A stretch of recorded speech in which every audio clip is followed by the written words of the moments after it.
সবে স্কুলে যাওয়া শুরু করেছিল ৫ বছরের রাবেয়া বাসুরি রোজা। বাবা মায়ের বিচ্ছেদের পর থাকতো দাদা দাদির সঙ্গে বরিশালের কাউনিয়া পানি ট্যাঙ্কি এলাকায়। বুধবার সকালে উদ্ধার করা হয় ফুটফুটে এই শিশু ও তার বাবা নাইমুর রহমানের গলাকাটা মরদেহ। সকালে ঘুম থেকে ডাকতে গিয়ে প্রথমে দুজনের লাশ আবিষ্কার করেন নাইমের বোন আখি। খবর দেন আত্মীয় স্বজন ও প্রতিবেশীদের। ঘটনাস্থলে আসে পুলিশ। খবর চাউর হলে ভিড় জমায় আশপাশের মানুষজন। স্ত্রীর সঙ্গে বনিবনা না হওয়ায় ৫ মাস আগে তাদের বিবাহ বিচ্ছেদ হয়।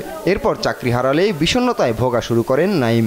স্বজনরা বলছেন মানসিক ভারসাম্য হারিয়ে মেয়েকে হত্যার পর নিজেই আত্মহত্যা করে থাকতে পারেন নাইম। ডাকতে যাইয়ে দেখে যে এই অবস্থা, মানে ওর মেয়ে জবাই দেওয়া আর ওর পার কাছে আবার ও আর ওর হাতের কাছে মানে বউটি। প্রথম শুনছিলাম যে এই দেশে ওই গলায় ফাঁস দিয়েছে, এই শুনছি প্রথম। তার এরপর তো দেখি শুনি যে না ফাঁস দে নাই, ওই আইয়ে ওই গলায় দিয়েছে। প্রাথমিক অনুসন্ধান শেষে পুলিশেরও ধারণা এটি আত্মহত্যা। আমরা চেষ্টা করব যে বাহিরের কেউ এসছিল কিনা, এটা কোনো হত্যাজনিত ঘটনা কিনা সেটাও আমরা আমাদের বিবেচনায় আছে। তবে এখন পর্যন্ত যেটা মনে হচ্ছে যে না, সে ধরনের কেউ আসে নাই, হয়তো বা আত্মহত্যাজনিত কোনো ঘটনা, মানসিক ভারসাম্য হারানোর কারণেই সেই ধরনের একটা ঘটনা ঘটায়। তবে তদন্ত শেষে আসল রহস্য উদ্ঘাটন হবে বলে জানায় পুলিশ।